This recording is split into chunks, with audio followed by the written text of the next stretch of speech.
Teladan dalam amar ma'ruf nahi mungkar. Selama menjabat sebagai khalifah, Abu Bakar Ash-Shiddiq sekuat tenaga mencegah berulangnya perbuatan-perbuatan yang pernah menjadi adat kebiasaan di era jahiliyah. Beliau menyadari, pasca era kenabian, maka perjuangan menegakkan amar ma'ruf nahi mungkar harus dilakukan lebih giat lagi. Pada suatu ketika, Khalifah Abu Bakar bertemu dengan seorang perempuan dari Ahmas yang bernama Zainab. Perempuan itu sama sekali tidak berbicara sepatah kata pun. Sang Khalifah Rasulullah pun bertanya kepada orang-orang, "Kenapa perempuan itu tidak mau berbicara sepatah kata pun? Ia berniat haji bisu."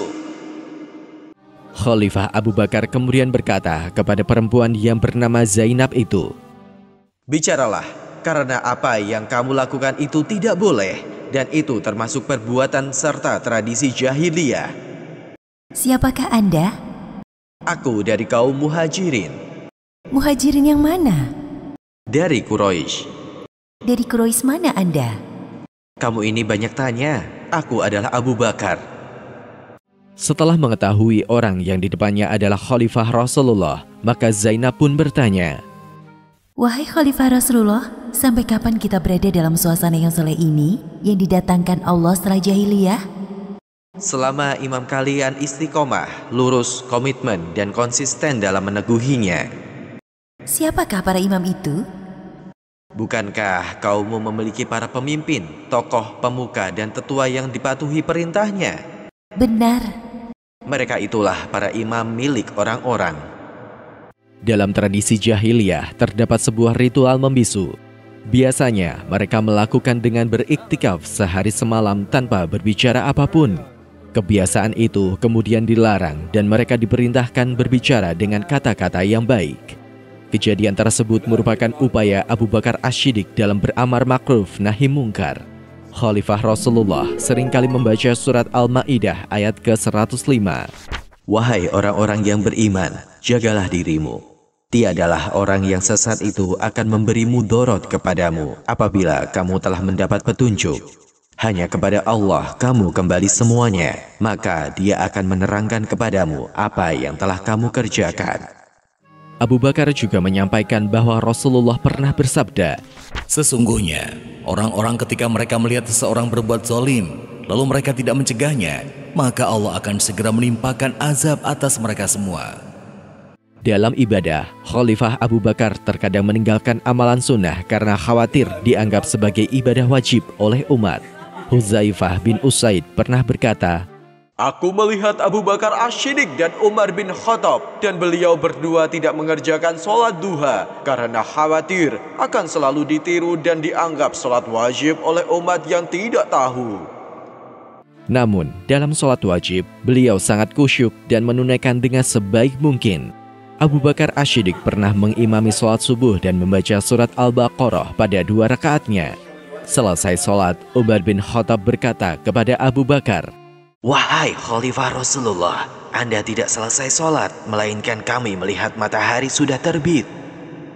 Abu Bakar Ash-Shiddiq kemudian menjawab, "Seandainya matahari itu telah terbit, maka ia tidak mendapati kami orang-orang yang lalai." Abu Bakar Ash-Shiddiq selalu menjaga hubungan baik dengan para tetangganya. Pada suatu ketika, putra beliau bernama Abdurrahman terlibat cekcok dengan tetangganya. Abu Bakar Ash-Shiddiq kemudian menasehati putranya, "Janganlah kamu bertengkar dengan tetanggamu, karena tetanggamu itu akan tetap bersamamu sementara orang lain pergi." Meskipun telah menjadi seorang khalifah, Abu Bakar Ash-Shiddiq tidak melupakan baktinya kepada orang tua. Pada bulan Rajab tahun ke-12 Hijriah, beliau melaksanakan ibadah umroh. Sesampainya di Makkah, beliau menuju rumahnya. Saat itu, ayah beliau, Abu Quhafah, sedang duduk di depan rumah sambil ditemani beberapa pemuda. Melihat kedatangan Abu Bakar Ash-Shiddiq, para pemuda itu menyampaikan kepada Abu Quhafah, "Itu putramu datang." Abu Quhafah langsung berdiri menyambut putranya dan Abu Bakar Ash-Shiddiq bergegas turun dari untanya. Orang-orang berdatangan mengucapkan salam kepada Khalifah Rasulullah. Abu Quhafah kemudian berkata kepada putranya, "Wahai orang yang memerdekakan orang-orang dan memperlakukan mereka dengan baik." Abu Bakar Ash-Shiddiq kemudian menjawab, "Ayah, Tiada daya upaya dan kekuatan melainkan dengan izin dan kehendak Allah. Itu semua adalah perkara besar yang diriku tiada memiliki kemampuan dan kuasa apapun untuk melakukannya kecuali dengan izin dan taufik Allah. Abu Bakar Ash-Shiddiq sebagai Khalifah Rasulullah sangat memperhatikan ketakwaan umat Islam. Sepeninggal Rasulullah, Abu Bakar Ash-Shiddiq memikul tanggung jawab yang besar untuk perkembangan agama Islam. Beliau senantiasa mengingatkan kepada umat Islam agar sabar dan tabah menghadapi berbagai musibah yang terjadi. Ketika seorang muslim berduka karena meninggalnya kerabat, maka Abu Bakar Ash-Shiddiq berpesan, "Tidak ada yang namanya musibah beserta sikap sabar dan tabah. Sikap tidak sabar dan tidak tabah adalah tidak ada faidahnya. Kematian lebih ringan dari sebelumnya dan lebih berat dari setelahnya. Kematian lebih ringan dari sebelumnya dan lebih berat dari setelahnya. Ingatlah ketika kalian kehilangan Rasulullah, maka musibah kalian menjadi kecil dan sepele, dan Allah memberi kalian pahala yang agung." Umar bin Khattab pernah kehilangan putranya yang masih kecil karena meninggal dunia. Abu Bakar Ash-Shiddiq memberikan kata-kata takziah kepada Umar. "Semoga Allah memberimu ganti, sama seperti Dia memberinya ganti." Pada masa menjabat khalifah, Abu Bakar Ash-Shiddiq selalu mengingatkan kepada umat Islam agar menjauhi perbuatan zolim, melanggar janji, tipu daya, dan makar. Beliau berkata, "Ada 3 perkara yang barang siapa ketiga perkara itu ada pada dirinya, maka ketiga perkara itu menjadi bencana bagi dirinya, yaitu perbuatan aniaya, melanggar janji, dan perbuatan tipu daya." Lebih lanjut, Khalifah Rasulullah menyampaikan, "Kegelapan ada 5 dan pelita ada 5. Cinta dunia adalah kegelapan dan pelitanya adalah ketakwaan. Perbuatan dosa adalah kegelapan dan pelitanya adalah taubat.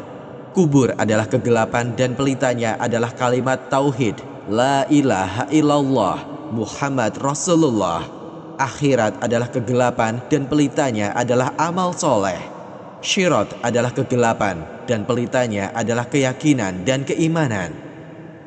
Pada setiap mimbar Jumat, Abu Bakar Ash-Shiddiq memerintahkan sikap jujur dan malu, senantiasa sadar, mengambil pelajaran, dan bersiap-siap untuk menghadap Allah, serta memperingatkan terhadap sikap terperdaya dan lupa diri.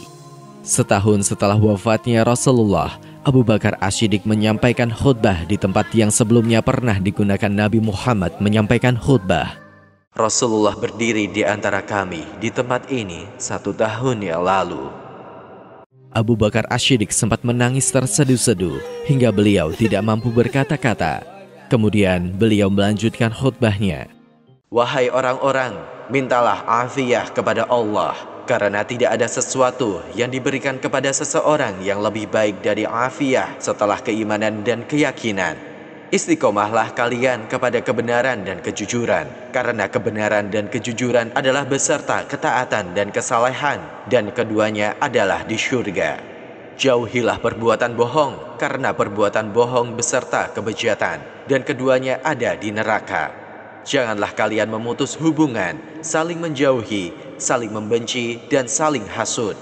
Jadilah kalian semua orang-orang yang bersaudara, wahai hamba-hamba Allah." Pada kesempatan lainnya, Abu Bakar Ash-Shiddiq juga menyampaikan khutbahnya.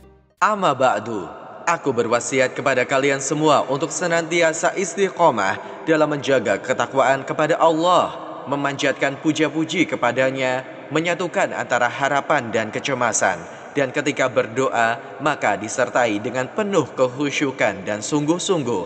Karena Allah memuji Nabi Zakaria dan keluarganya dalam firman-Nya.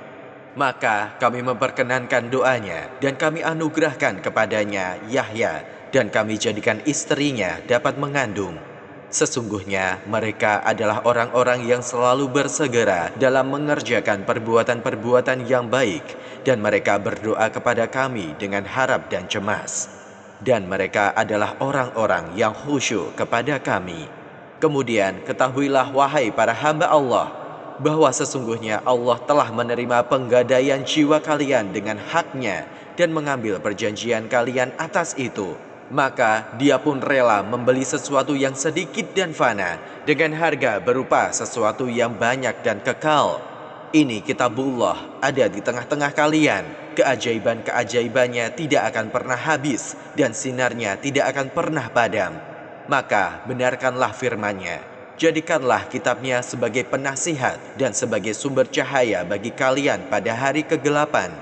Sesungguhnya Allah menciptakan kalian tidak lain dan tidak bukan adalah untuk beribadah, menugaskan para malaikat penulis yang mengetahui apa yang kalian kerjakan. Kemudian ketahuilah, wahai para hamba Allah, sesungguhnya kalian datang dan pergi dalam ajal yang dirahasiakan pengetahuannya dari kalian. Maka berusahalah kalian agar ketika ajal berakhir, kalian sedang mengerjakan amal kebajikan karena Allah. Dan kalian tidak akan bisa melakukan hal itu melainkan dengan izin dan taufik-Nya. Maka berlomba-lombalah kalian dalam jangka waktu ajal kalian yang masih ada, sebelum ajal kalian berakhir, lalu mengembalikan kalian kepada seburuk-buruk amal kalian.